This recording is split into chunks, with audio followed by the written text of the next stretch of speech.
Welcome to the Phantom Zone. And now, comics.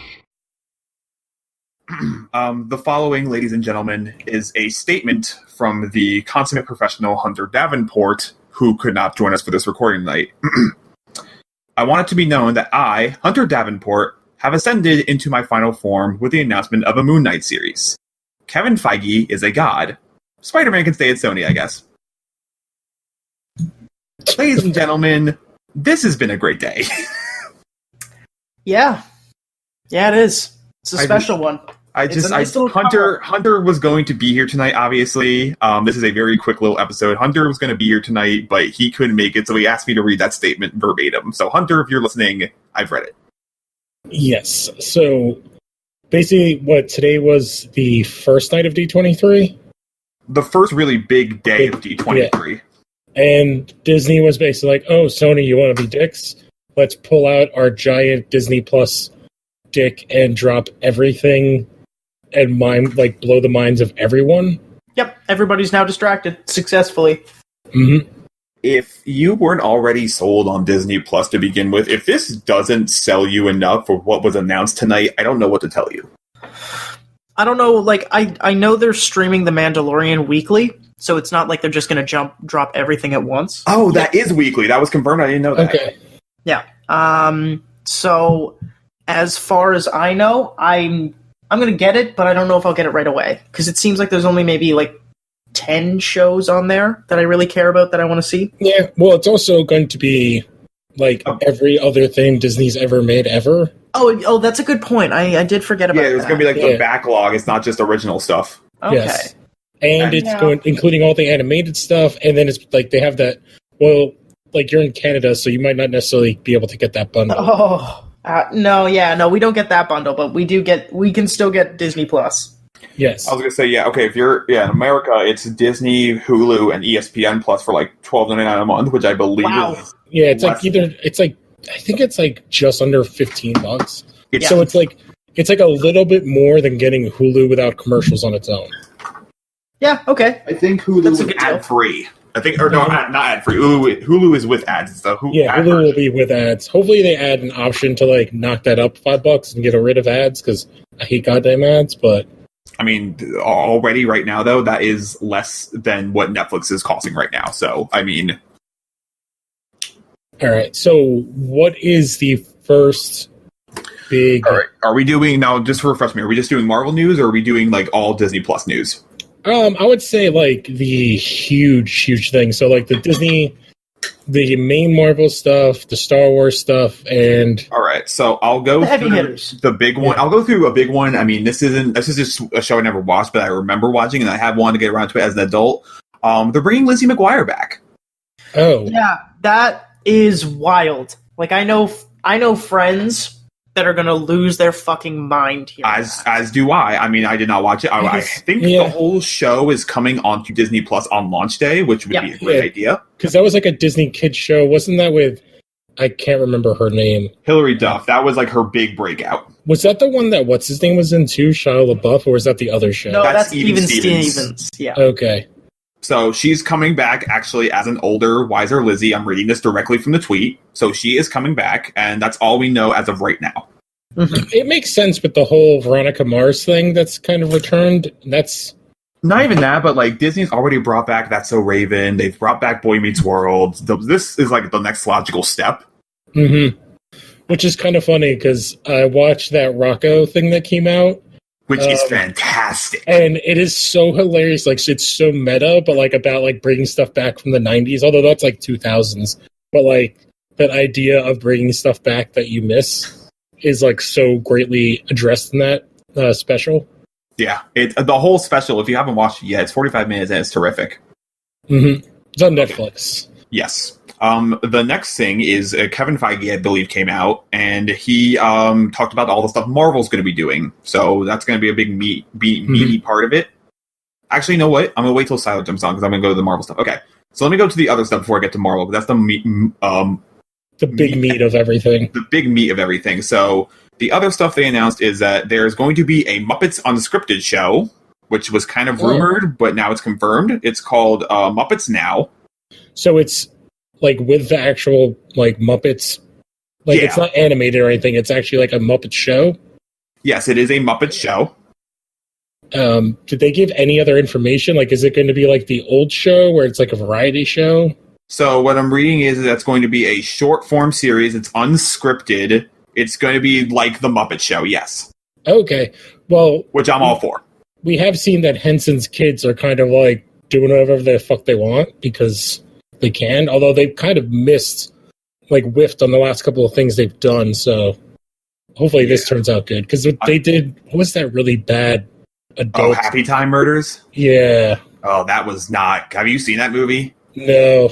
They can only take puppets fucking for so long as a joke. Oh my god, yeah. Yeah. But that's the Henson's kids that did that. Well, it's Henson approved puppet fucking. Yep. Alrighty. All right, so now I have the link I want, and so that was coming out, and then I think I'm going back onto the Lizzie McGuire thing. The original creator is involved with it, so if that's something that's for you, that's awesome. Mm-hmm. The other news I'm going to go on to like Star Wars stuff. I'm kind of bouncing all over because I'm still just like really, really happy right now. Mm-hmm.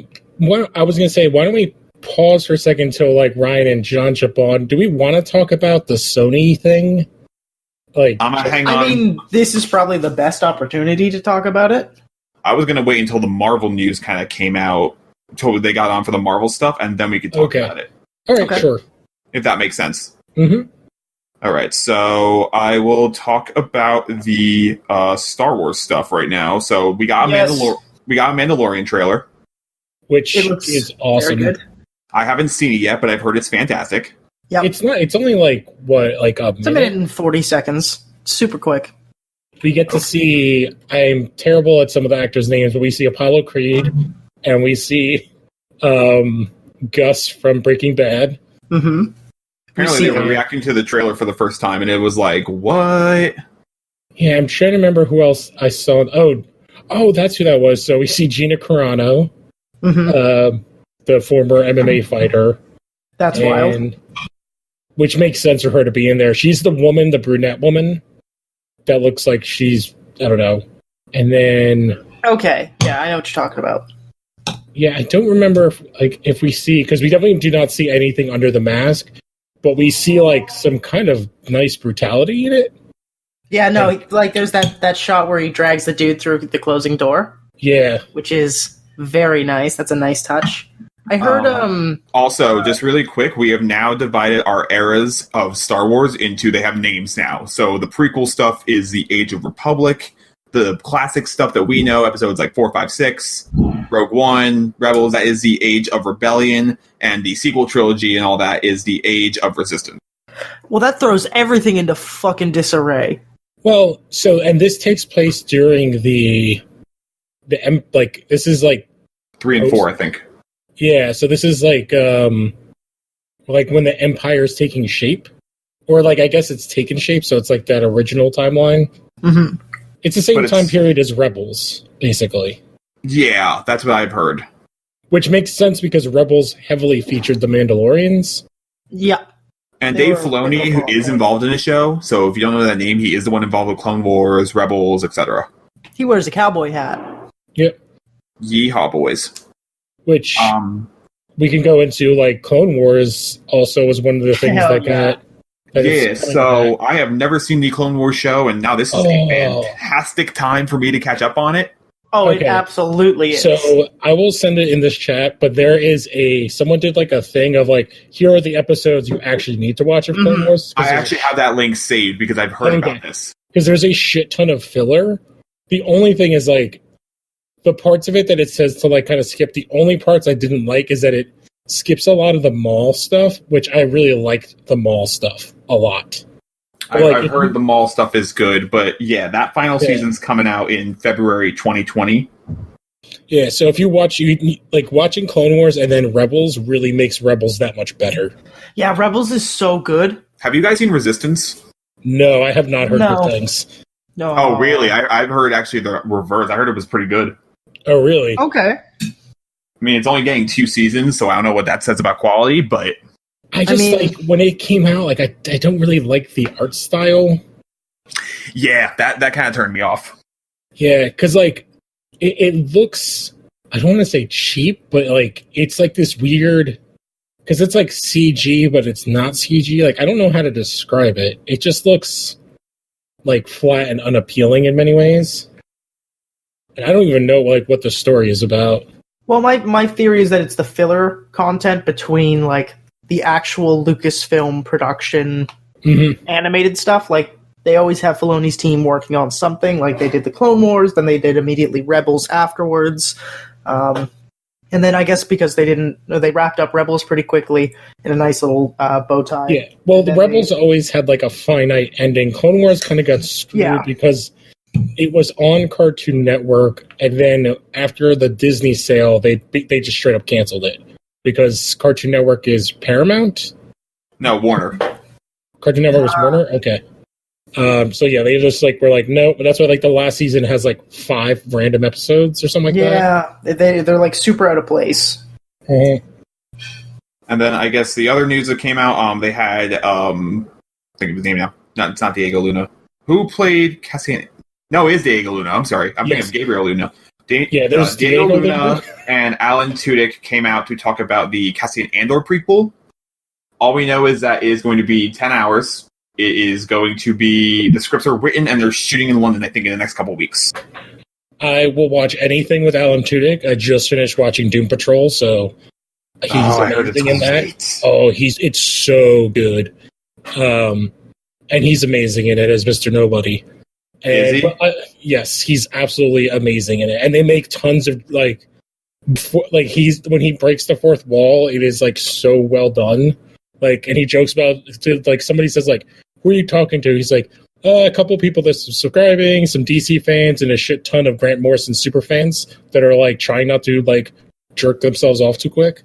Like, he makes, like, a direct reference to, like, that stuff. It's perfect. But it's funny that, like, all the, like, younger, not even younger, but, like, the big kind of Latin actors right now are all in, like, gigantic Disney things. Because Pedro Pascal's in Mandalorian, you have Diego Luna is in that, and then you have it's Gabriel Luna. And then Diego Luna is Ghost Rider. Wait, I thought Diego Luna was Cassian and Gabriel Luna was Ghost Rider. Okay, yes, that's correct. Okay, I mixed the two of them up. So yeah, the one that's determined the new Terminator is also Ghost Rider, and he's getting his own Hulu series, I believe, that they already announced. Yes, he is getting a Hulu series. I guess Jeff Loeb came out like a couple weeks ago and said like the Netflix stuff was like Marvel Knights, and then the like Ghost Rider and everything was going to be something else. I don't remember the name off the top of my head. And it's it is the same character and in the same universe as Agents of S.H.I.E.L.D. Yes, he was on that. So yeah, Hulu is going to be for the grown-up-y stuff, which is interesting when we get to our other things. But I think they've basically said that Hulu is going to have like the very dark stuff. But yeah, like the hard, like a more of like a R-rated stuff, which makes sense. Like Moon Knight. No, but except when we get to it, we haven't broken into the Marvel stuff, but Moon Knight is, I think that's Disney Plus. That is Disney Plus. I'm going to get into that when we get there. I'm going to go through the rest of this. Yeah. We're waiting for John in many ways. So Ryan, we just started. We talked a lot about the Star Wars stuff. Did you have anything specifically you want to share about Mandalorian and Clone Wars coming back? I'm very excited about the Clone Wars, especially since like it was. I can't describe it because the Clone Wars was like really well done. That was like canon when they should have made everything canon. If you get what I'm trying to say. Well, basically, the Clone Wars would be mostly on. I think more about Ahsoka, the same way they kind of did with like Star Wars Rebels when they brought her in. But, yeah. So yeah, like because Clone Wars the show, not the first movie, and Rebels are canon, and I think Resistance is also canon. Yes.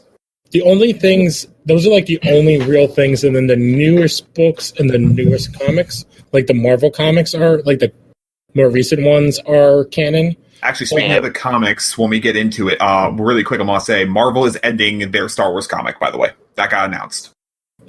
I have the only one I read was Vader, and I read it for a little while. Well, I'm waiting for the hardback of Vader. Their main Star Wars comic, they are officially ending. I think around 76 their issues they're in right now. Okay, that's fair. I never. It's one of those things where like that was the biggest disappointment for me for when like the Lucas sale happened, because the Dark Horse run was so goddamn good of the Star Wars comics. Like it has two of my favorite comic book runs of like anything, and especially one of them, Star Wars Legacy, is like my favorite Star Wars story, which I think is Cade Skywalker.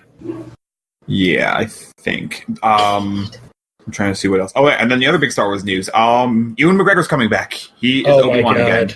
Holy shit! Finally, they're doing the Obi-Wan series on Disney Plus. I think it's a 4-hour miniseries. I'm reading somewhere. Yeah, it was 4 hours. Even the cat's excited. The cat is hyped. The cat knows. He knows. Cat's like, fuck yeah, Ewan McGregor.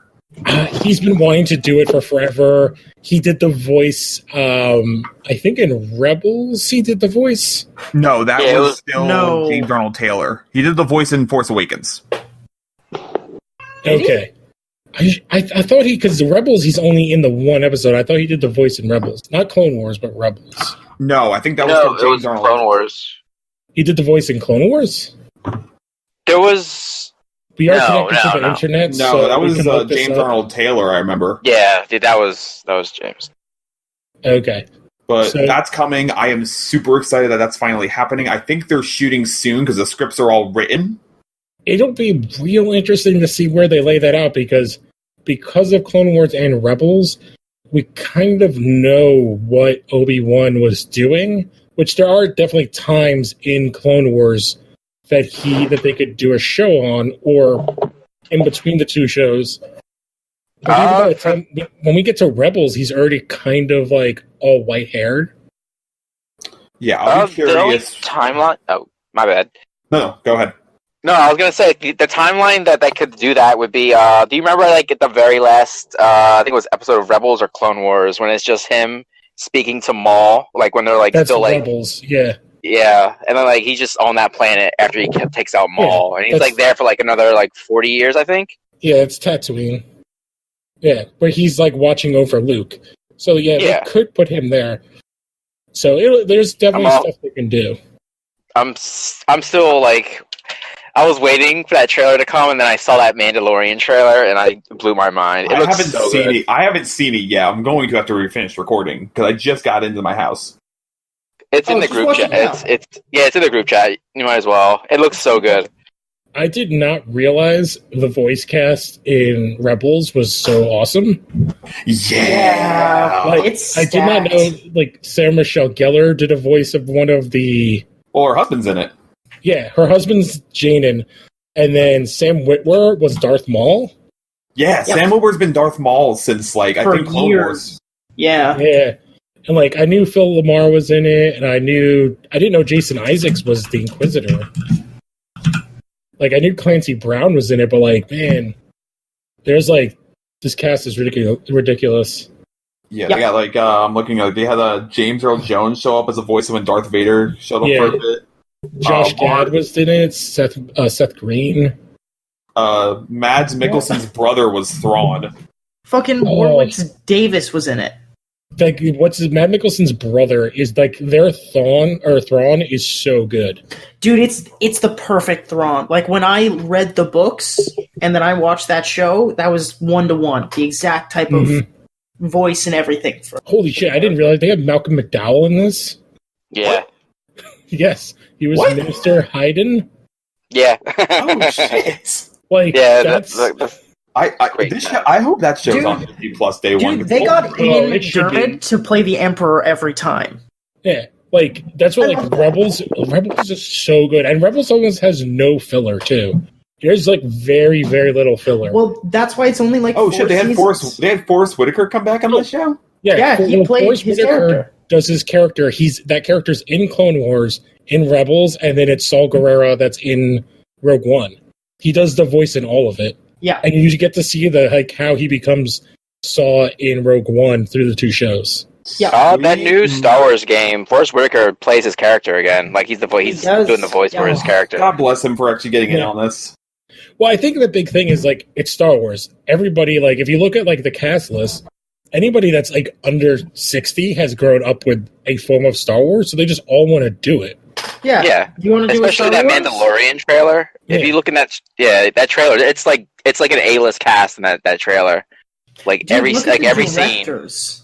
Like every director is like, wow, you really wanted to do this, didn't you? You could do an actual Academy Award winning movie, but you're here. Mm-hmm. All right, so I'm gonna go over everything really quick. On terms of Disney Channel front, I said High School Musical, the series we were saying before we started recording. I'm kind of now into it now that Connor described it as a Wet Hot American Summer kind of parody sort of thing, which Yeah, I'll I be think it's for. gonna be just like light little satire on the musical. So genre. it's a parody of High School the Musical. High School yeah, Musical, like, yeah. and High School Musical itself is kind of just a parody of other musicals. But like, I digress. Mm-hmm. Anyway, there's a new Phineas and Ferb movie coming out called Phineas and Ferb Candace Against the Universe. If anyone's a fan of that, that's up your alley. That's coming exclusively on Disney Plus. There's the Monsters Inc. TV show they're doing, where I guess the idea Yeah, I'm is excited for this one. the idea is that it begins the day Monsters Inc. I don't know, even the cat's excited. Begins the day Monsters Inc. switches to laughter, and the main character just graduated the scare school at Monsters University. So, Oh, I love that. That's a great idea. I think that's hilarious. And I would say, like, I've actually never seen the sequel prequel, but Monsters it's Inc. okay, it's Do it. fine. Monsters I liked it a Inc. lot. is one of my favorite Pixar films. Like, Well, you'll like this. They got Billy Crystal and John Goodman back. oh, dude, I will watch anything with John Goodman. He's a goddamn American treasure. I'm looking Well, to see when this he cast. started This- that Monsters Inc., he was John Badman. Yeah. So here's what they got. They have John Goodman, Billy Crystal, John Ratzenberger's back as the Yeti, Jennifer Tilly's back as the snake girlfriend. Oh, wow. Roz. They have Henry Winkler as the boss. Kelly Marie Tran from Star Wars is in it. Okay, awesome. Aisha Tyler is the mother, the main character. Oh, that's perfect. I love everything that she does. She's Yeah. so funny. So that's coming in 2020, which I think is kind of cool. Which is like 6 months away. I mean, yes. Oh, but, that's kidding. No, dude, we're like almost 4 months away. Yeah, I know. Like, we get to say 2020 is a real year. No, we are 4 months away. I'm an idiot. Oh, And then damn. we got a couple of other trailers. We got The World According to Jeff Goldblum, which looks fantastic. It's Yes. Jeff Goldblum talking about stuff like sneakers and ice cream and denim, which sounds amazing. Mm-hmm. I just We want to have- know more of what he's doing. Exactly. We have another show called Encore, which is where Kristen Bell reunites High School Musical cast and have them perform the shows again, which sounds awesome. I will absolutely watch that. Yeah, I don't think Yeah. we've mentioned the day at Disney yet, but I don't know if that's kind of like this group's thing. That would, I mean, it's kind of cool. Like, it's for those who don't know, Day of Disney is like we're taking a day in the life of someone who works for like Disney in some capacity, like Broadway, the parks, Imagineers, etc. The parks, like, I would love, like, if it was just a mascot and there was, like, real, like, they just put a GoPro on them. Oh, We that'd just be got- cool. Like, and we just got to see, like, how many little kids, like, run scared or throw up on them and how fucking Oh, hot they God. are. Because there's, Oh, like, there's Disney, like, the park at Disney is so goddamn interesting. Like, because there's, like, the whole tunnel system underneath. There's, Mhm. like, secret restaurants for only, like, famous people. And this isn't the Florida one, not even, like, the other one. Yeah, no, I went to the California Disneyland for the first time last year, and I went with like somebody who's gone every year since like 1985, something like that.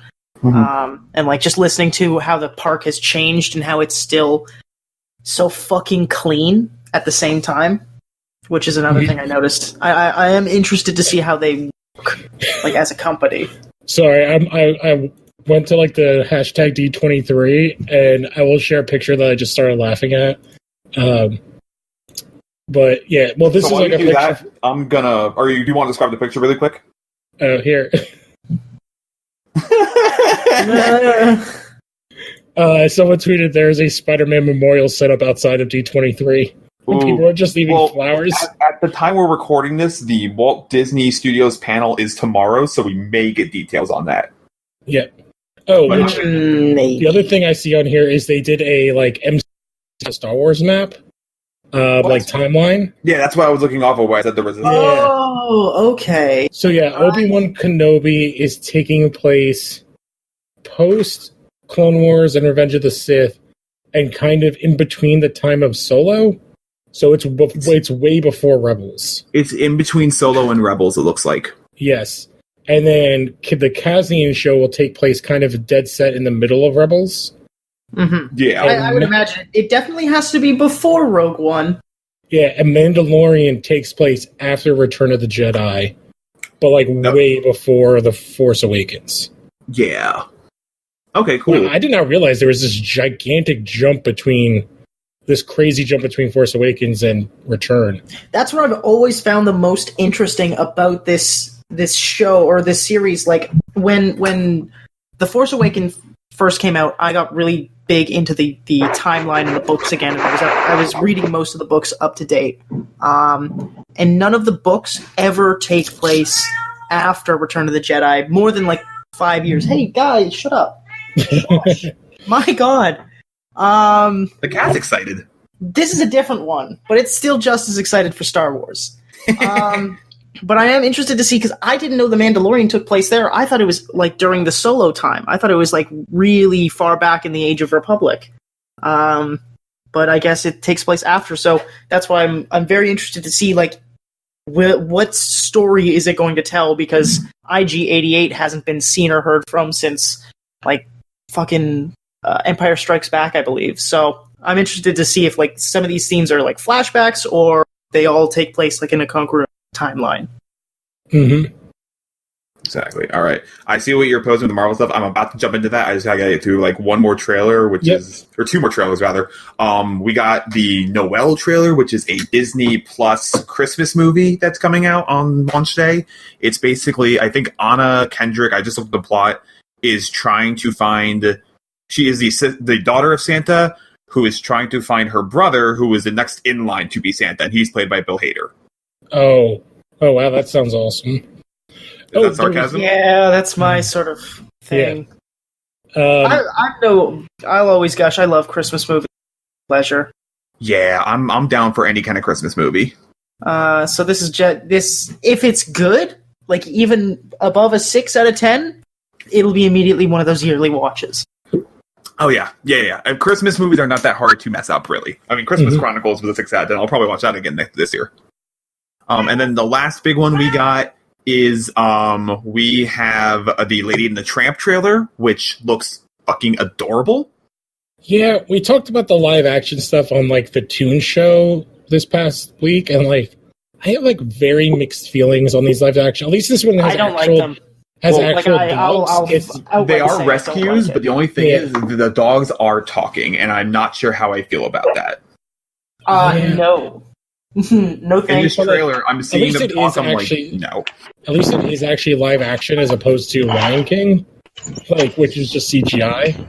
Yeah, this is like a mix of live action and then like when they're talking, their mouths are moving, and it's weird. Yeah, we did this one thing with Star Wars, and that was that Ming-Na Wen is announced to be part of Mandalorian. Yeah. I'm sorry, Ming-Na Wen. Oh my god, that's terrible. I don't know who that is. She was the voice of Mulan, and she was in Agents of S.H.I.E.L.D. Fuck, yes, I know who you're talking about.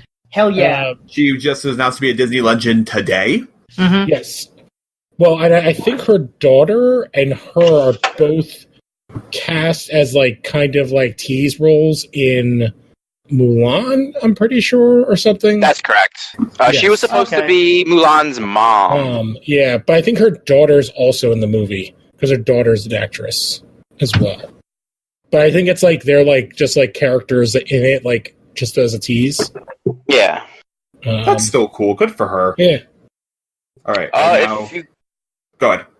Oh no, I was gonna say I posted something in the Discord chat. It was the banner they had for Marvel, and if you look in the background, there's some like interesting like shadow characters. You can make them out.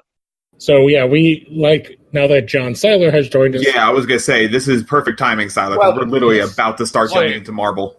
Why? What happened? We talked about literally everything else but Marvel. Yes. So, do you want to touch on anything with Star Wars before we jump into the Marvel train? Just go watch the Mandalorian trailer. I thought, all I know is like there was the Mandalorian trailer. I watched that. It looks pretty cool. I think like that Mandalorian trailer, I think kind of quells like a lot of people's reservation about the quality of these shows being on Disney Plus. Yes.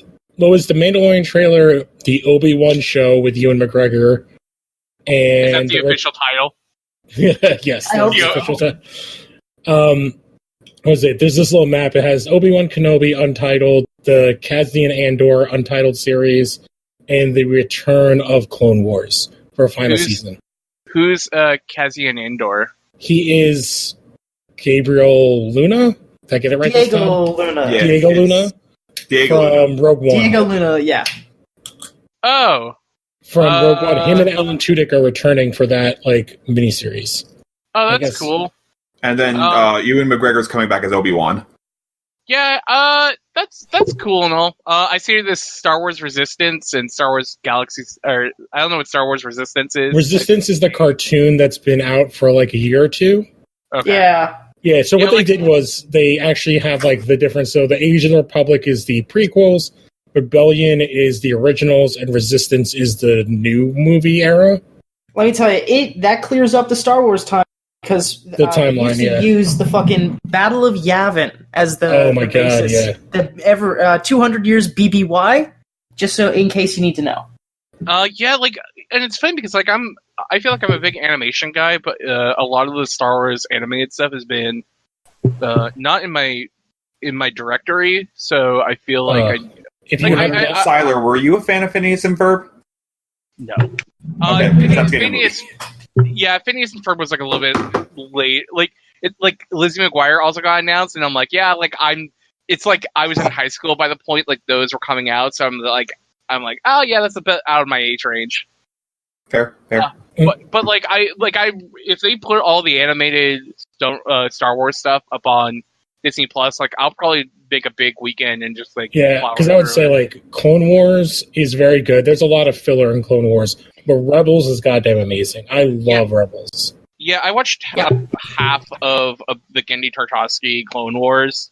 And I think it just, and it completely fell off, and I don't know why. I think I just fell behind on it. And I've seen a good chunk of the Ahsoka stuff, and like I saw Cat Bane.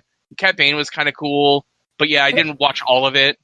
I would say like the later seasons when they get into Maul and the Mandalorians is like where Clone Wars really picks up. Mm-hmm. But there is a thing the second online. Season is definitely the best. It's like when it starts to really get good. Yeah, there's a thing online where somebody broke down like all the different arcs and what arcs are important and what's filler to ignore. Because Clone Wars is huge. It's like 6 seasons? Mm-hmm. 6 seasons and like 20 episodes each. Yeah, Rebels is only like 3 or 4. Rebels is 4 seasons. And I think they're like 16 episodes? Yeah, like a really short amount of time. So like Rebels is much faster. It gets all the fluff out in the first season, then second, third, and fourth season are just like heavy. Yeah, we were talking before, like Rebels has the craziest cast ever. Yeah, it's stacked. Yeah, like I know Ahsoka comes back in Rebels. Mm-hmm. Yes. And I like her. She's like a character I kind of wish that like at least that I've seen was, you know, kind of like relegated higher into like the movies in some way, but there was like the movies that they do are like not in her like in the time frame that she. Yeah, I would not be surprised if at some point we don't get an Ahsoka series or movie because she's very beloved by fans. I would definitely say series, like a mini series or something. It'd be cool if she showed up in Obi-Wan. Yeah, she could. It's in the time frame. But what's interesting about her, like, depending on when you get to Clone Wars, like, her story is very interesting, what ends up happening. So I think we can now jump into the Marvel stuff. Do we want to start at Spider-Man and then work into the D23 stuff? Let's do the D23 first, then Spider-Man. Okay. I feel like that's... Oh, sorry? Are we talking about the old news of Spider-Man, or was there the old news. There? Okay. All right, so I have all the Disney 23 stuff. We're starting with that. We gonna go with that? Yes. All right. So first, kind of minor detail. Endgame's going to be on Disney Plus on December 11th. So if you don't own the movie yet, if you have Disney Plus, you'll get it by then. But the first big show they're going to talk about is What If. this is the big, like, let's take one little thing of the MCU and let's do an alternate, like, story on it. Like, what if, for example, we have pictures here, what if Peggy Carter became, I guess now it's Captain Britain? Yes, it's if she got the super soldier serum. I saw that that art, and like I think we can at least all agree on this, is that a lot of Marvel animated stuff of like the last like 4 years like might be good, but it's animated very badly. I don't like the Guardians of the Galaxy show looks bad, and the Spider-Man shows kind of look bad too. Like they're just very like stocky and yeah. I think it's one of the things of them being on that Disney XD channel, because they're like geared towards kids, while this is like not that. So that's the thing. So like when I heard that What If was going to be animated, I immediately was like, oh god, like it's going to like kind of like look like this, and I think it'll be fun, but at the same time, it's like it's going to look very just rigid. And then just seeing this art for Peggy Carter, it's just yes. Yeah. Well, what's funny is when I'm looking at that second image of her in the I don't know what the tank thing, it reminds me of Rocketeer, just like the colors and everything, and like all the good ways. And like, you know what the animation style reminds me of? It reminds me of back when David Tennant was the 10th Doctor. They had these animated specials, and a lot like that. Yeah, they look like painted in like the most gorgeous. Like it reminds me of Iron Giant, kind of. Okay. Like, yeah. Like it just looks absolutely gorgeous. So I know the ones that they officially confirmed me are Peggy Carter as Captain Britain, and I think Marvel Zombies was confirmed. They pretty much said that most of the actors in the MCU that they have, most of their cast, are going to reprise their roles. Yes. They also said that there's going to be an episode for every movie. Every movie is going to have a What If episode. Yeah, I think the Black Panther one everyone pretty much knows because Michael B. Jordan like is returning.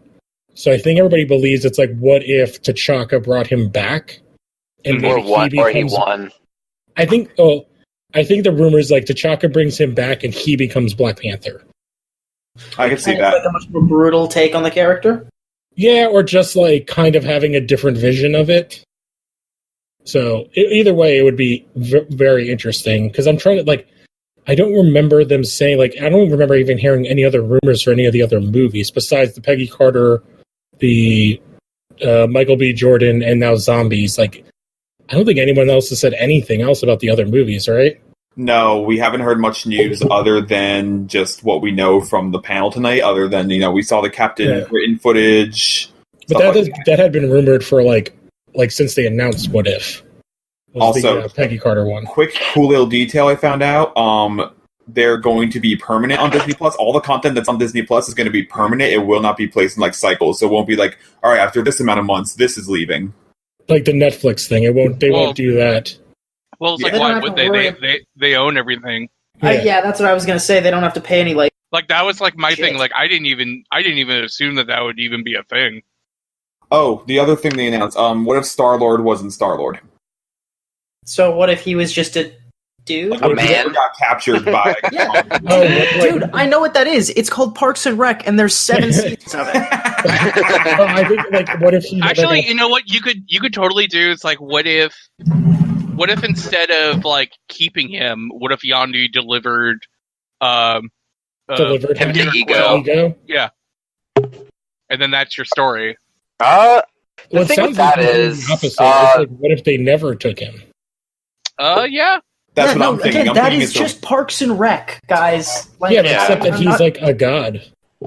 My thing with that was because like Ego had other kids, like with Peter Quill. I think like his whole god thing hit him when like he held that Power Stone, and it like woke him up. Because he's pretty much just a regular dude up until then. Yeah, but he has the capacity for like not being that way.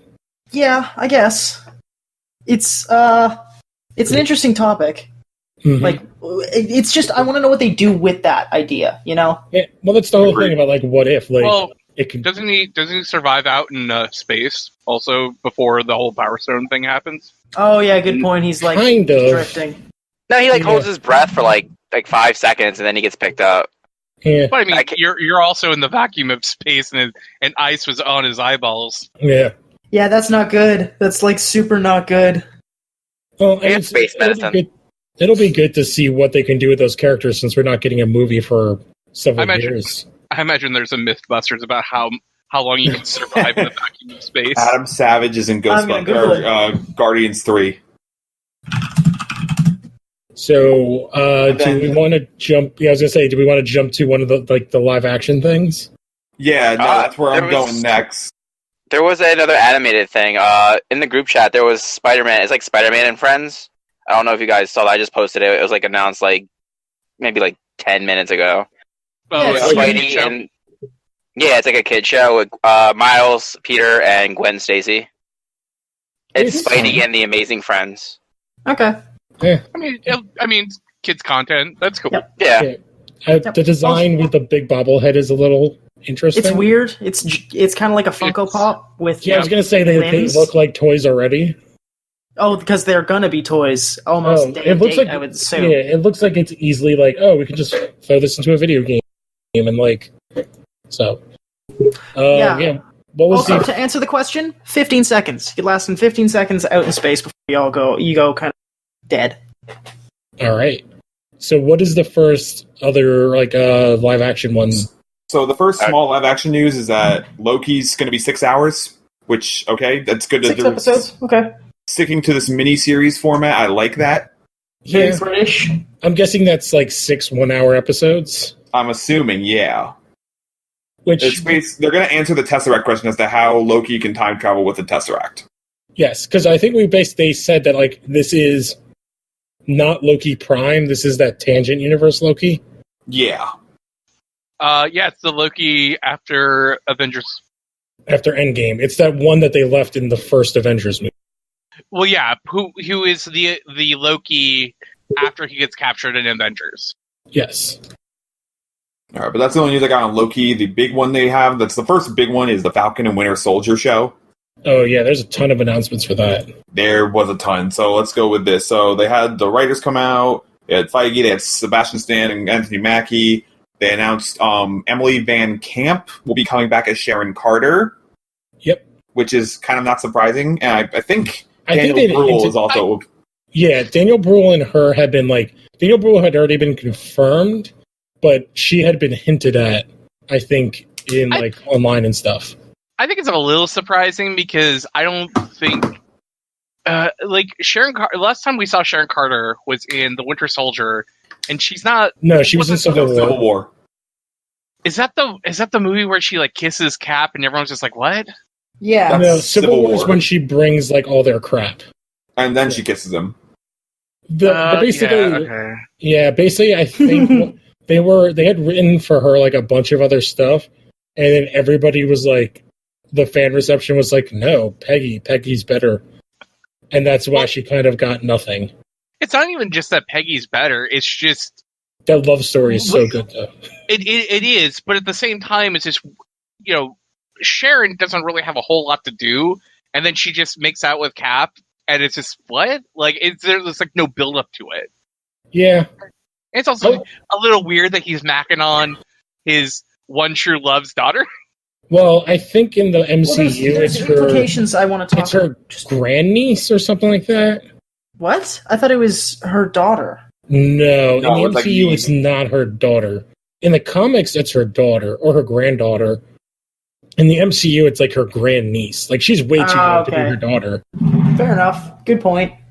But then the other big casting news in that was Wyatt Russell, Kurt Russell's Yeah. son, as goddamn U.S. agent, which I think everybody's kind of talked about. Which is like the rumor was that Winter Soldier and Falcon were going to be going after like a rogue pseudo Captain America that the government tried to make. That motherfucker, John Walker. They were from what I was like reading on that, they after like Cap gave Falcon the shield, he became Captain America. Then the U.S. government had like issues with that, so they like tried to like do their own thing. Yeah, which makes complete sense because at that point in time in post-Endgame world, it's still after Civil War, so Falcon and Cap, even though Cap's gone, and Bucky, they're all like... Fugitives. Yeah, fugitives. What they say in Homecoming? They're like enemies of the state or something like that. Yeah, that's right. I love that concept. Like the buddy on the run cop thing. Yeah. So it makes sense for them to create, like, I guess to use U.S. Agent as, like, their version of Nuke. To, like, be, like, this, like, government stooge character that goes AWOL. I hope there's we tried making these soldiers before, and this guy's just crazy. Like, in the background, you just see codename Nuke. That'd be awesome. Mm-hmm. As I just go through the lab. Nuke was on Jessica Jones, though. Yes, he was. The Netflix shows are very nebulous in what they exist in. I think they exist in like one of those tangent universes. Yeah, because it's sad, but like there's no direct connection besides mention of like the movie characters. No Shield people show up. Like there's no presence of Shield in Netflix whatsoever. I think the only reference to anything is like in Luke Cage. There's like Hammer Tech. There's like the closest we get. There's the rafts mentioned. The Thor's mentioned. Shield and Iron Man are both mentioned, as well as the Hulk event. Was mentioned too. They say Big Green Guy, but that's about it. Yeah, they mentioned the event in New York, and that's like it. But the raft is a thing, and that's both on both movie and Netflix. So, but like, I just kind of like want to say about. I think it's like if it's just on its base level about, it's like the Falcon and the Winter Soldier are like rogue, and the government creates like their own soldier. I think that's like kind of lame.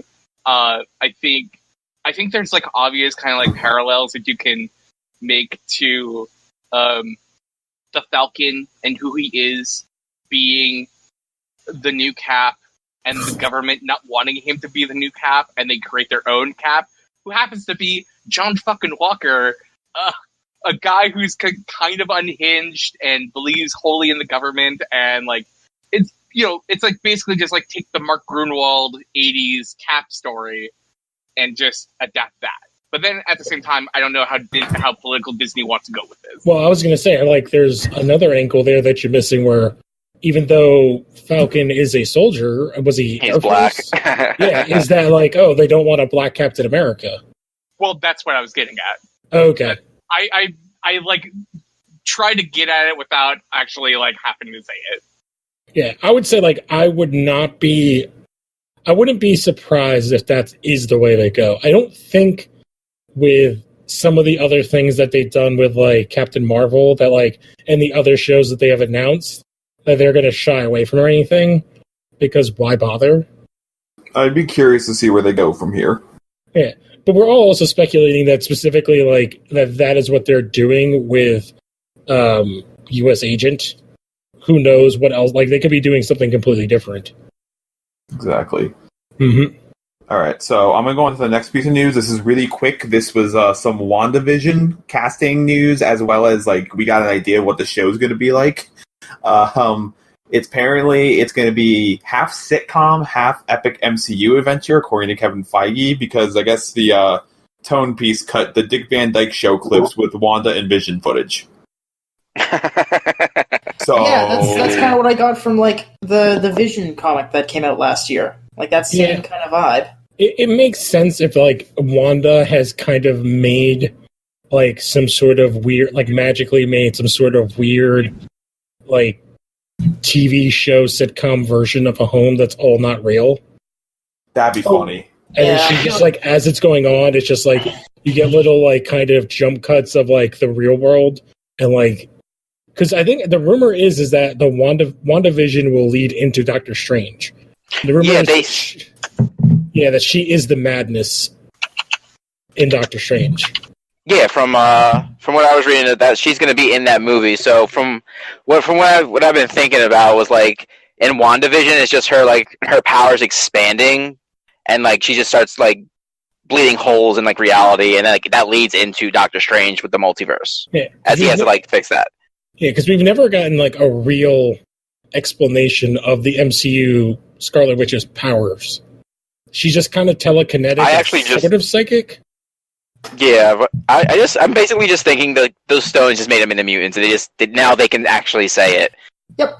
Yeah, they're gonna do House M, I think. Yeah, that's what I'm hoping for, because the X-Men are the best, especially now. So, I almost also kind of wonder if they're going to do like this Dick Van Dyke show, kind of like bent to it, and if it is like Dick Van Dyke, it's going to be like the Atomic Family. So it's going to be like Wanda and Vision. Yeah, and was it Wiccan and Speed? So it's like, is it going to be Billy and Tommy, which are Wiccan and Speed, or is it Vin and Viv Vision, or is it like going to be some combination of Billy and Speed, or Billy and Viv, or whatever? Well, then here's my question, because this is actually kind of leading in because of the casting. How would Monica Rambeau fit into this and stuff like that? My assumption is that she's a SHIELD agent, based on like she's met Nick Fury when she was a kid, and her mom have connections to Captain Marvel. That they kind of made her mom a SHIELD agent, and then she becomes a SHIELD agent. The person who doesn't make sense is Kat Denning reprising her role in this show. That was no connection to anyone. I mean, Randall Park kind of makes sense because he is also S.H.I.E.L.D., and noisy neighbor of Wanda is Catherine Hahn, who's fucking hilarious. But yeah, Kat Dennings, I was like, what? I'm glad that Kat Dennings is back because she's great, and really we need more Kat Dennings. I'm not opposed to it. I'm just wondering how. Especially she could become a SHIELD agent because she just came out of college at that point. But she's, I don't know. Like she was dealing firsthand with like Thor and all this like activity stuff. Yeah, because this is after Endgame. Yeah, right? this is after Endgame. So yeah, like she's the part that I'm like, she has to be working, but SHIELD is also kind of gone too. So like, we don't know enough information because there have been other rumors, like maybe it's not SHIELD, maybe it's Hammer or something else. Isn't Randall Park the FBI agent in Ant-Man? Yes. So maybe Rambeau is an FBI agent? Yeah, because SHIELD has been completely dismantled and thrown away. Yeah. So there is no SHIELD. But there have been rumors of like the possibility of post-Endgame that maybe it could be Hammer. And the guy that's starting Hammer is kind of one of the next villains to kind of be on the horizon. That would make sense. But that's also in huge jeopardy right now because of the other thing. Yeah, that's a whole other thing we'll get to in a sec. Yeah. Okay, so that was the other news I had, and then they have 3 new shows that got announced. I'm gonna get to the big one in a second. Yeah, the one should be saved for last. Yes. The other 2 are interesting. The one is it's amazing, but also not surprising. I'm actually interested to know what you guys think is the big one that you saved for last, because I think all 3 of them are equally huge. Yeah, that's a good point. I agree. Let's get into it. Miss Marvel, especially, I am more than happy that she's in. It's going to be, I believe, I'm pumped. I'm so excited for that. I think that's the biggest announcement. I think that's the easiest one for them to do. Yeah. Oh, yeah. Totally. Because she's currently the biggest character. She's a teenager. She's Pakistani. She has a huge following. And her power set doesn't need like a ton of special effects. Polymorph. Yeah.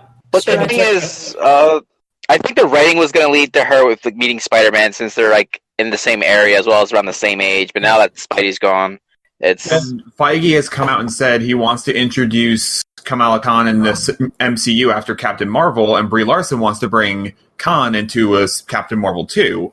I'm just saying, if we can cross the shows over with the movies, there is a chance she could show up in Captain Marvel 2 as well.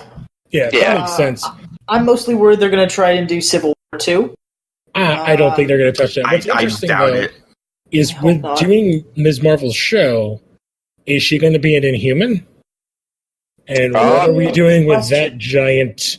Because S.H.I.E.L.D., the Agents of S.H.I.E.L.D. was like that crossover, so... Yeah, but is Agent of S.H.I.E.L.D. still canon? I think so. And is Inhuman still canon? because I think the snap did happen as well as like Civil War happened as well.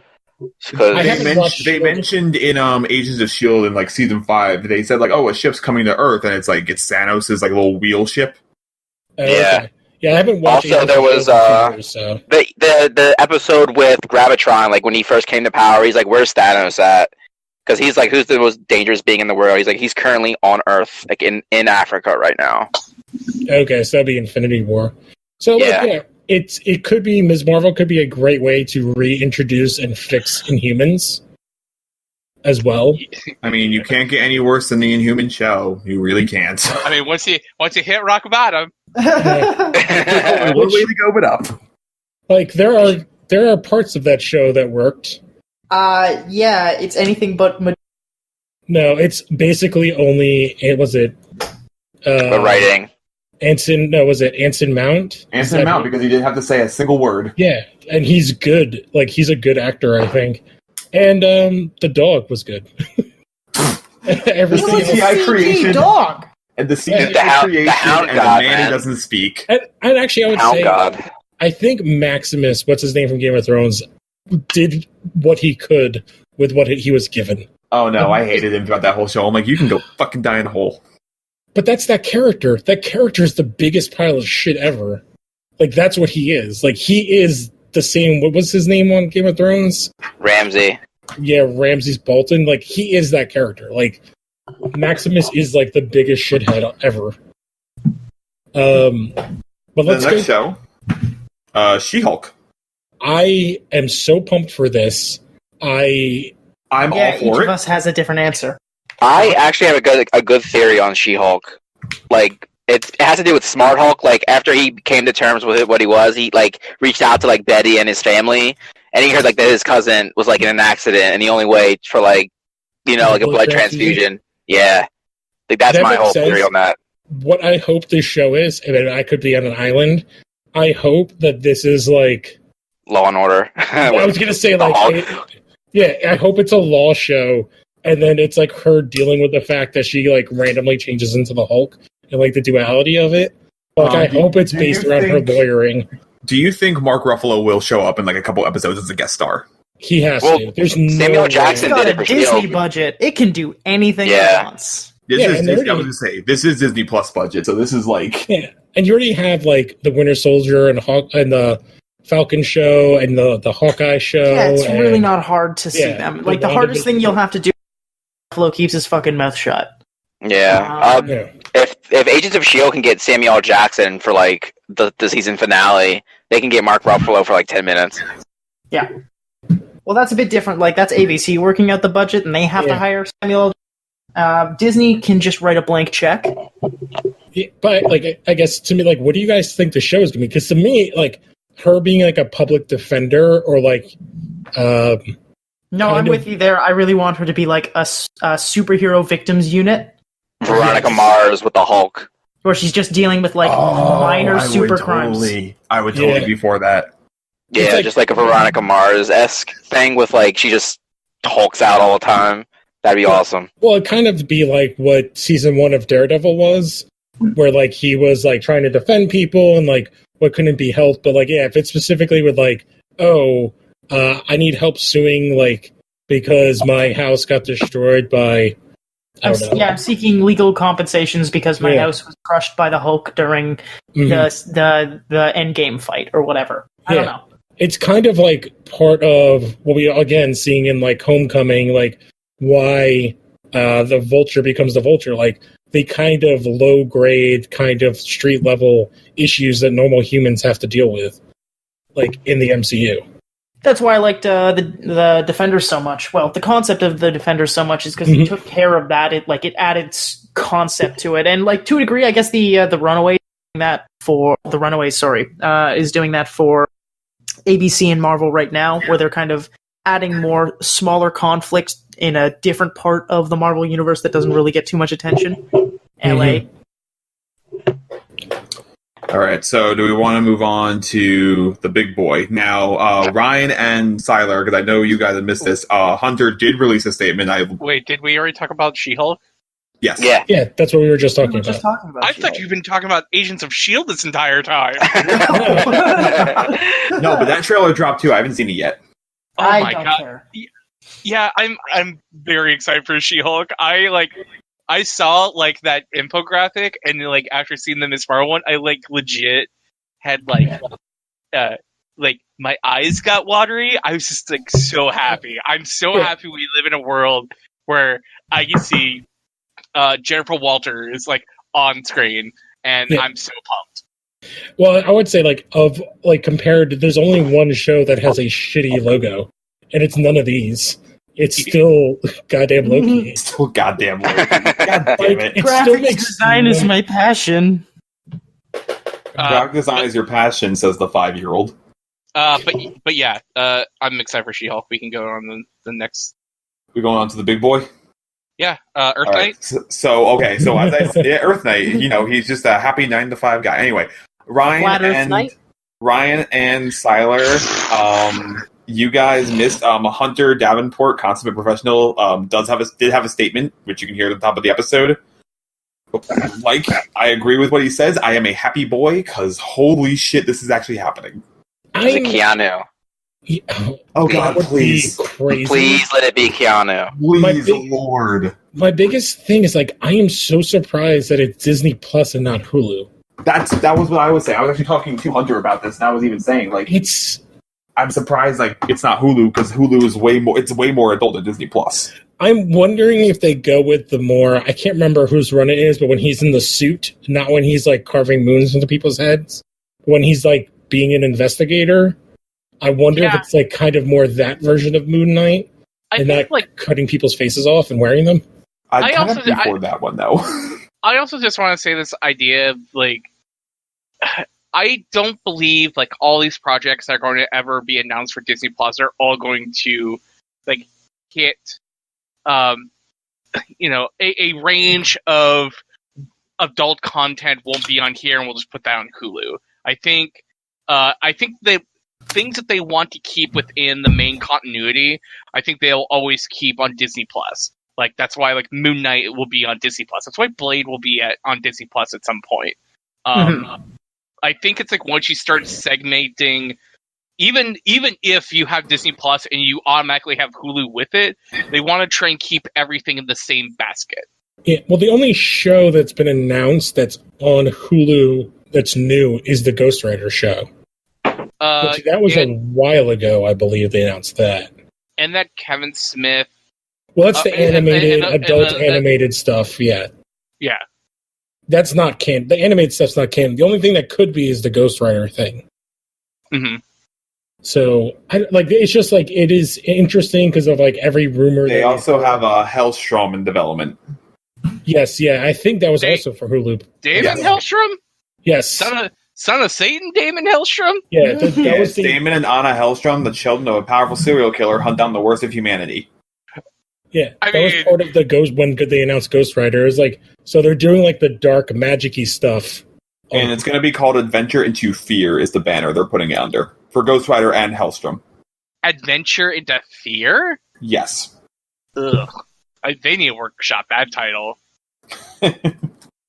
Could they just use Midnight Suns? That reminds me of the Spider-Man Turn Off the Dark.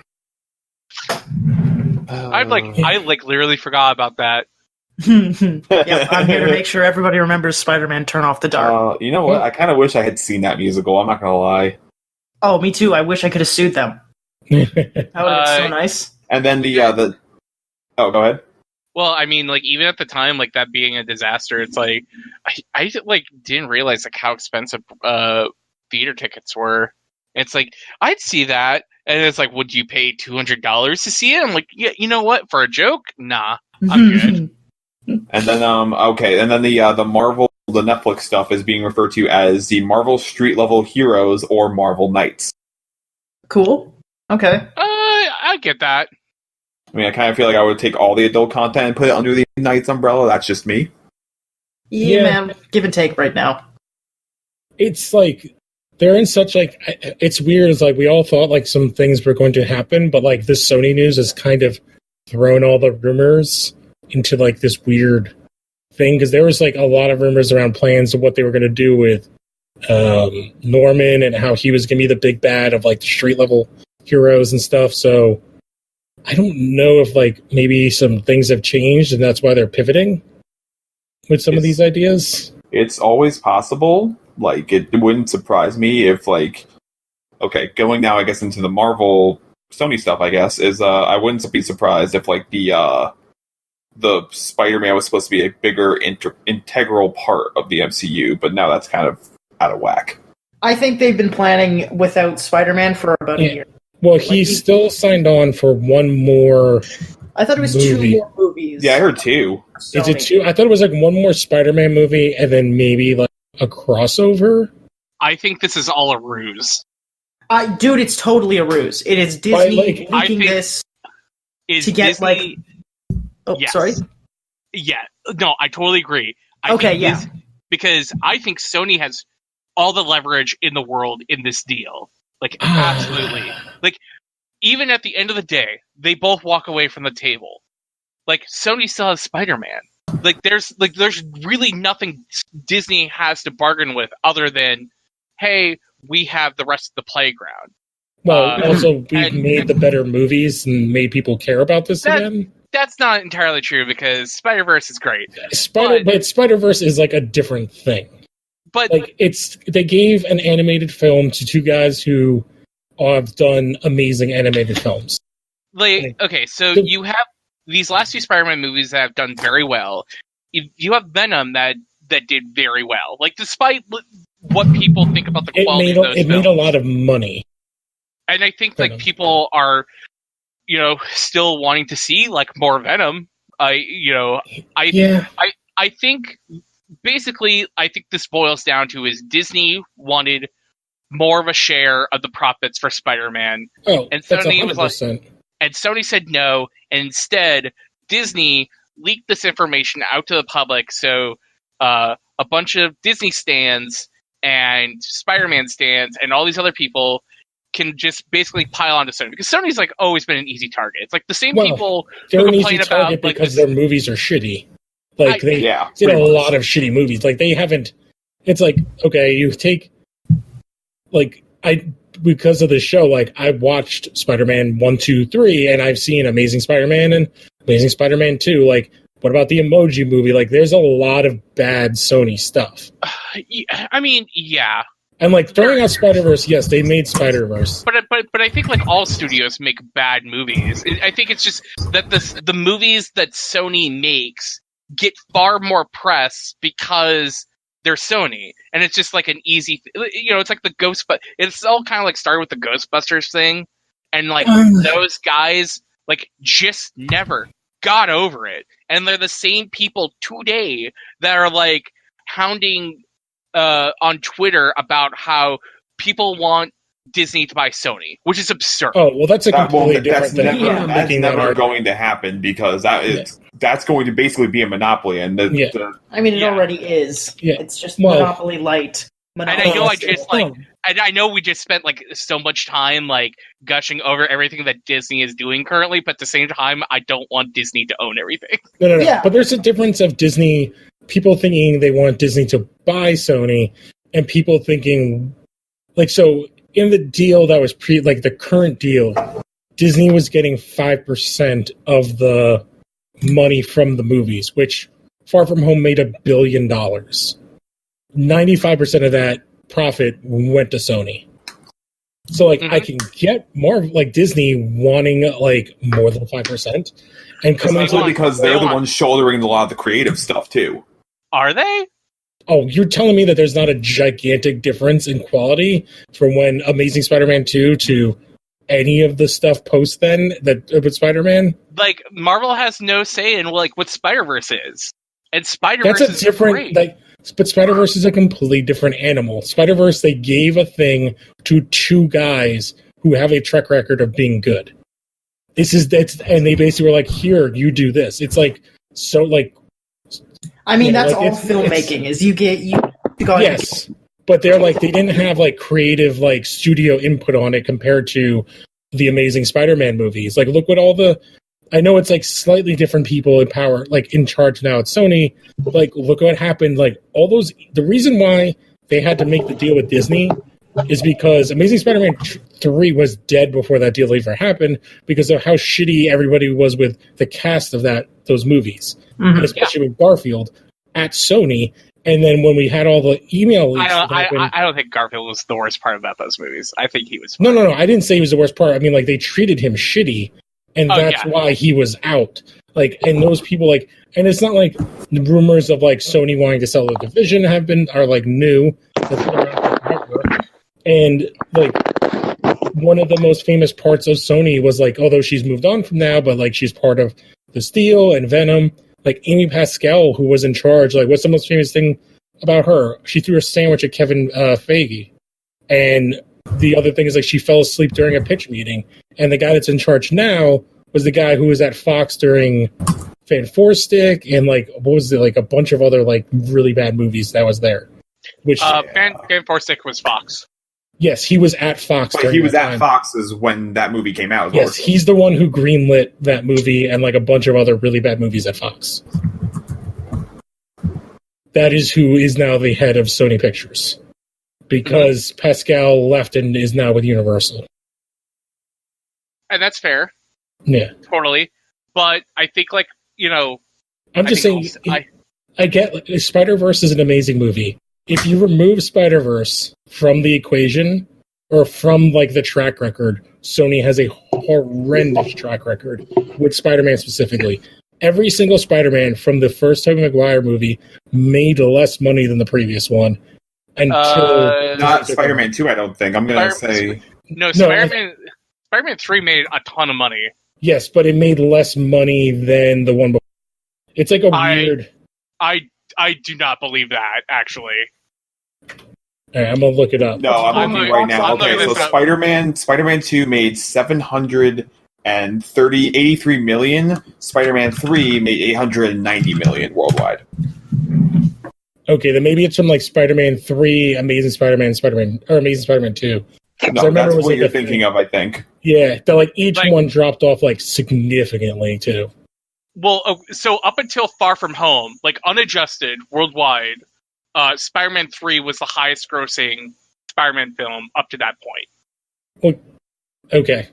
Like I'll send in because that's the thing. It's like if you factor in the adjusted, like of course Spider-Man makes more because of inflation and all that. But it's like if you're looking at just like the raw numbers, like Spider-Man 3 made almost $900 million, and that was like, you know, more than Spider-Man and Spider-Man 2. But like you're right, like Spider-Man 3 made $900 million. Amazing Spider-Man 2 made $750 million, and Amazing Spider-Man 2 made $700 million. Yeah. So it's like, I mean, like those movies were always just making money. Yes, but there was definitely Spider-Man 2 is fucking bad and debatably like one of the worst superhero films. Yeah. It made money. Yeah, well, there's like a lot of bad movies that make money, but like, I guess it's more of like how they were. I get it. It's like public. Yeah. It's public perception. Yes. But like, I think like also people like will focus. Like people forget that like Once Upon a Time in Hollywood is a Sony movie.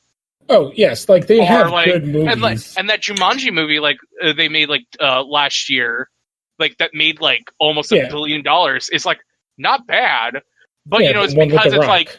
But it's like a lot. Yeah, but it's like a lot more easier to make fun of Sony because like they make the Emoji Movie.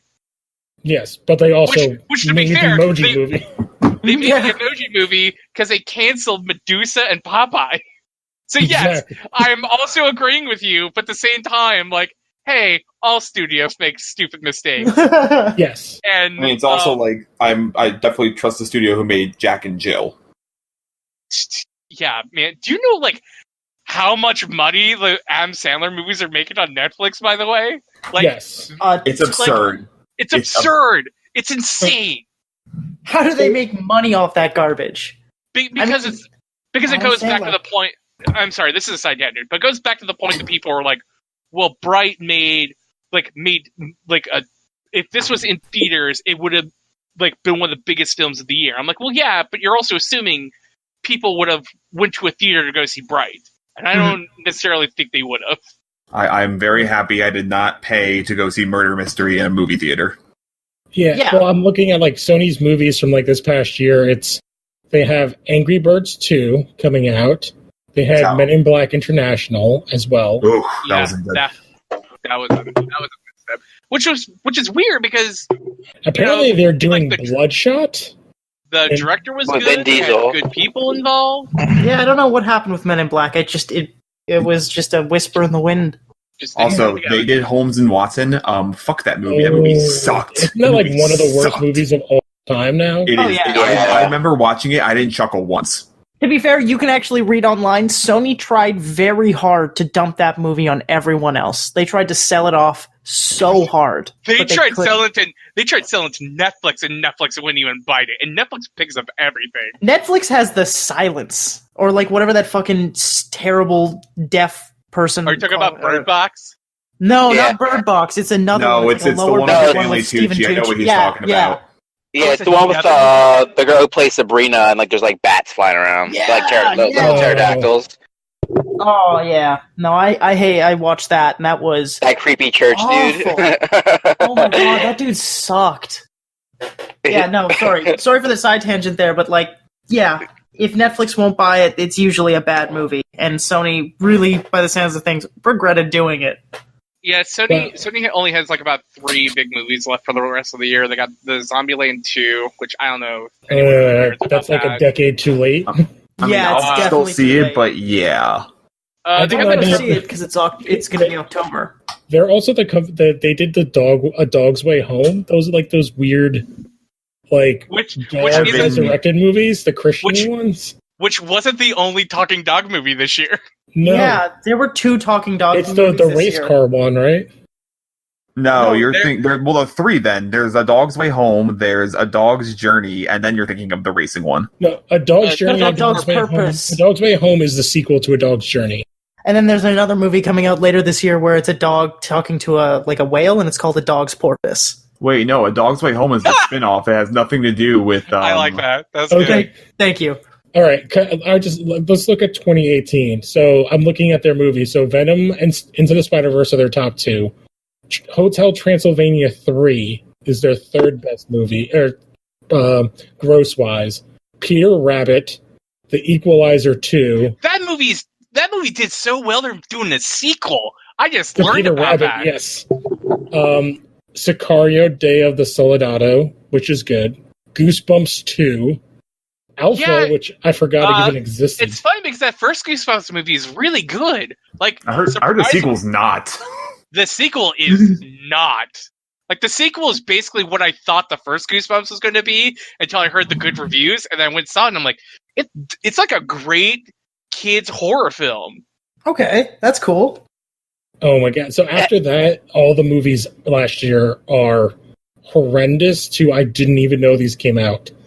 Alpha, which is like the story of like a Oh, I've man seen a little bit of that. Ooh. and like the first dog. Holmes and Watson, Slender Man. Dog. Okay, Slenderman is the perfect bad movie. If you want to sit down and get drunk with some friends, you watch Slenderman. It is like a constant watch for me and my friends. Yeah, I but forgot I think this but I next feel like movie this. that came out, Searching. I bought feel it like on DVD. Oh wait, no, that was a hit though. I feel like this Slenderman? is like. No, absolutely not. No, I refuse Searching. to- But we could like do the same thing and looking at like Universal and like Yes, but Universal's also bad. And like Paramount's true. also bad. Universal- Warner is terrible. So the is now run by the woman who went at Sony, threw a sandwich at Kevin. or we could Feige. go to, or we could go to like funny. and we could go to Warner Brothers. And it's like Warner Brothers had a bunch of like Yeah, shitty but films that came out I think last it's year more too. about like the track record, and specifically the track record with this character. So I'm just okay. I feel like going back to the core of this statement. I understand that Disney wants more money, and them asking for half the money seems like fine. Like that's what they think that they're owed. But I feel like Sony walking away is like their prerogative, and it's $2 billion. It's a $1 billion company against another $1 billion company, and it'll get worked out.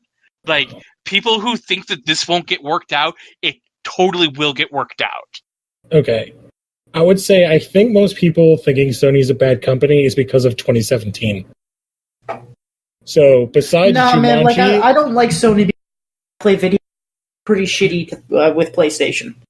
Can I just say, 2017, their top 3 movies are Jumanji, Spider-Man Homecoming, and Baby Driver. After that, listen to this list. Number 4, The Emoji Movie.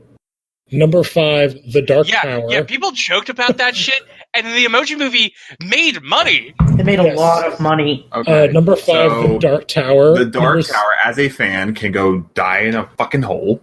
Number 6, The Smurfs Lost Village. Ugh. A Smurf sequel. Which actually was, like, kind of sad, because, like, it was like a Smurfs movie that they, like, actually animated and looked kind of cool.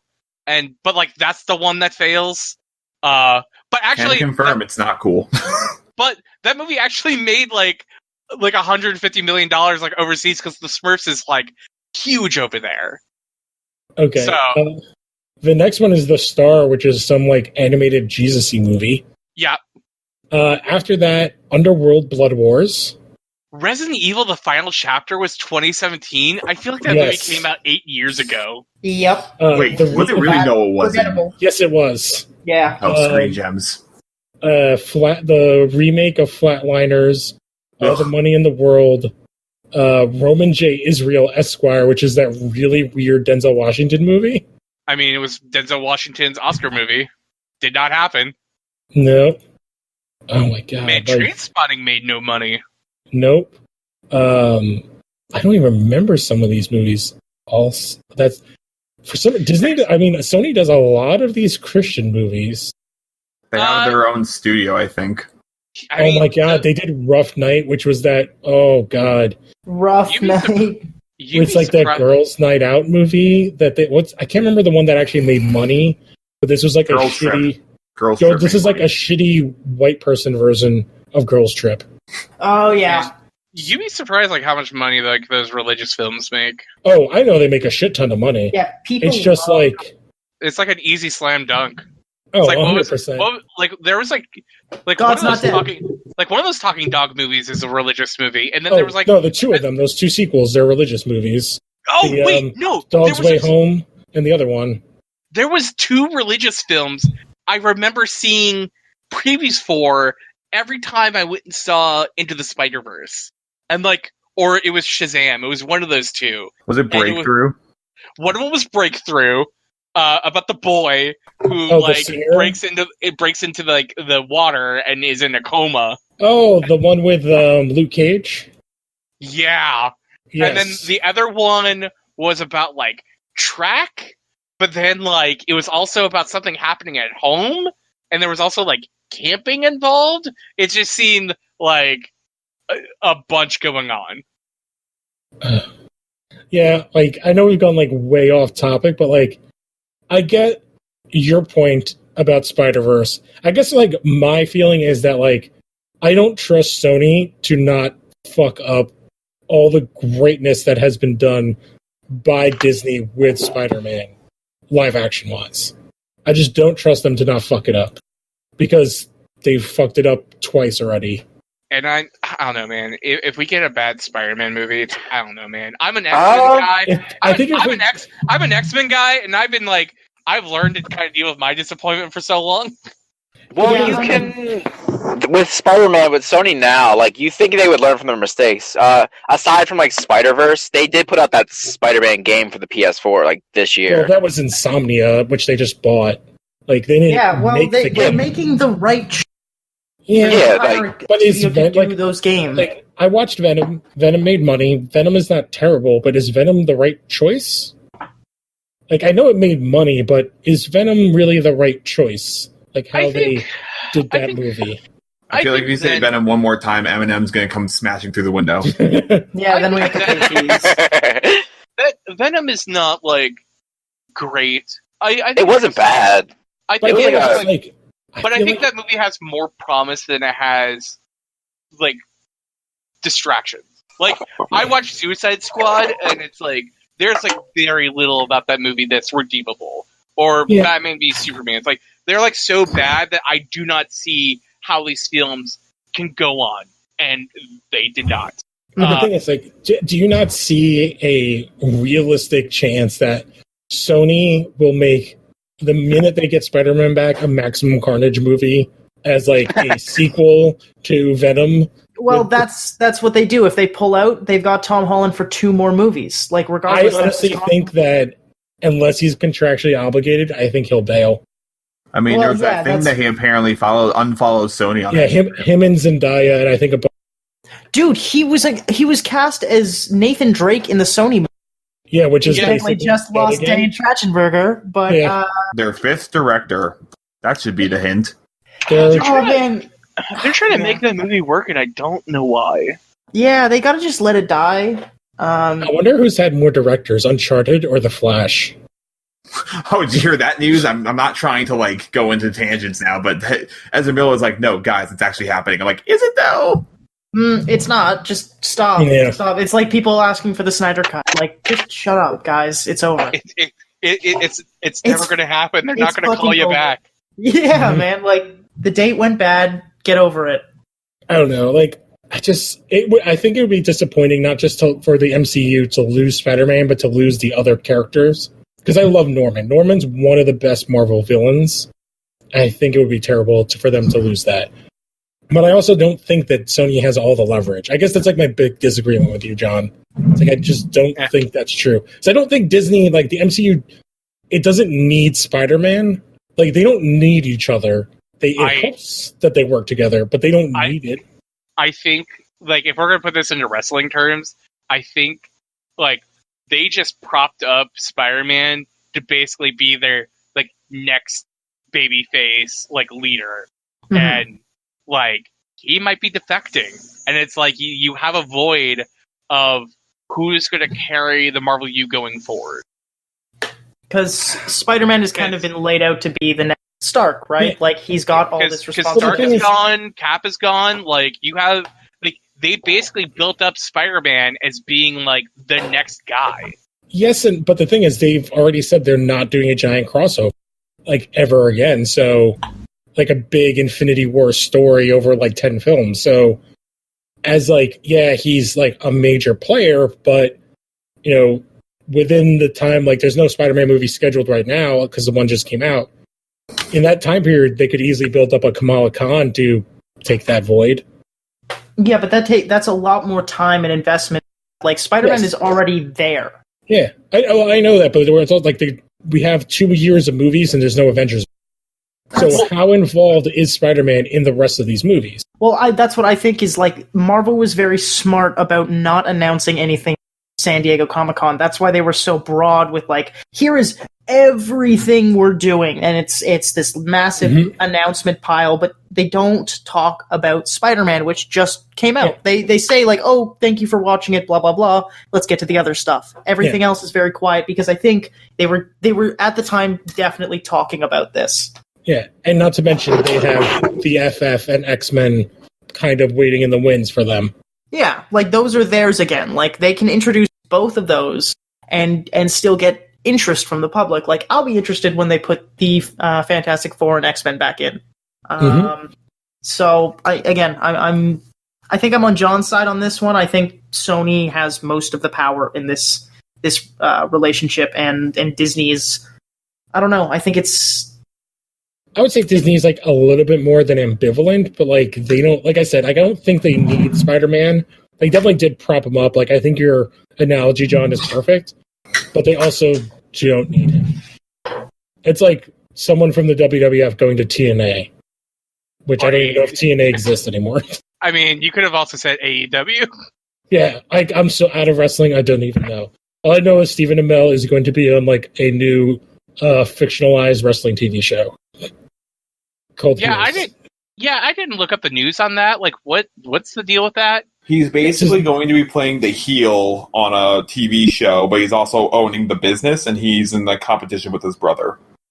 Oh, that sounds cool. Yes, but it's not a real wrestling show. It's like a... Yeah. Yeah. It's not actual wrestling. It's a show about wrestling. Mm-hmm. Got it.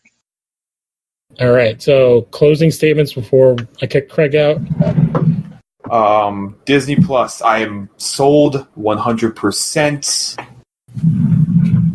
Just give me all of it. Did they announce if you have a Hulu, you just get Disney Plus, or do you have to like cancel Hulu and then get Disney Plus? So I think Hulu, I think you get that as an add-on for like the TV part of it, I think, as an add-on. Hang on one second. It's like that in ESPN. Like, Yeah, are you talking about existing Hulu members? Yeah, because I have Hulu now, but do I have to like cancel my Hulu and then just get Disney Plus, and then Hulu will be on there? I'm sure that there's a way to transition your Hulu account into the bundle. I know they came out with something. Okay, Disney Plus to be available as an add-on with Hulu, actually. I'm going to put this in...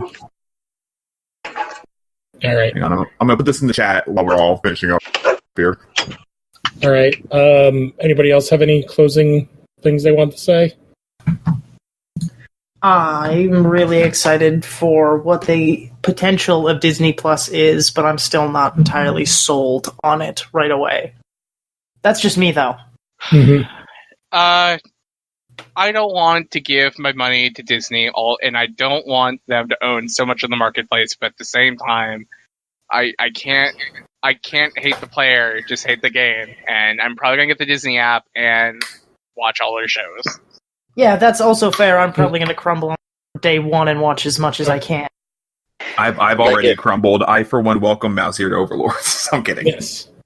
Yeah, I'm gonna binge The Mandalorian because that looks insane. Also, on a weekly I think it's basis, weekly. that's a little refreshing. Yeah. Oh, it's not all at once. It's weekly. It's weekly. Certain shows Okay. will be weekly. That's smart. Make it Yeah. spread out. I guess, like, for me, I think Disney has learned from the other streaming services to come out, hit the ground running as best as you can. Looking at the DC app, like, they're coming out hard with a bunch of new content out of the gate. And every time we think that's it, then they're just adding more and more content. So, I don't know. I have less care about the monopoly questions. I really don't see Disney as that yet. I think Amazon is closer to that, but that's another argument. So, there's nothing else. I guess we can close out. All right, yeah. All right. So, I guess this was like a mini episode, so we'll catch you guys next time. I don't think I introduced everybody, so I'm Lou Gonzalez. We have Connor Irving, Hello! John Scott, Hello. John Seiler, I thought you said my last name wrong for a second. and Ryan Fretz. The clock ticks away. Oh, God. All right. Adios. Bye-bye. Bye. I love you. Bye. Welcome to the Phantom Zone. And now, talks.